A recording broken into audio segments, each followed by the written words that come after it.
Contingent number 7, the Buyok Festival.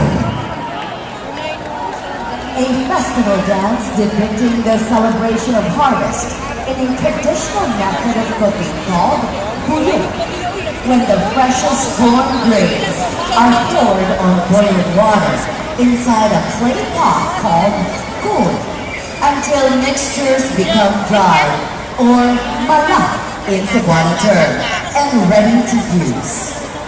Every September 9th of the year, the Malabuyokanos stage the celebration of bounty harvest through Buyok Festival as their gesture of thanksgiving to the Almighty. This coincides with and is the highlight of the Fiesta celebration in honor of the town's patron saint, San Nicolas de Tolentino. Mayor Honorable Lito Narciso Crias, Vice Mayor Honorable Lito Narciso L. Crias III.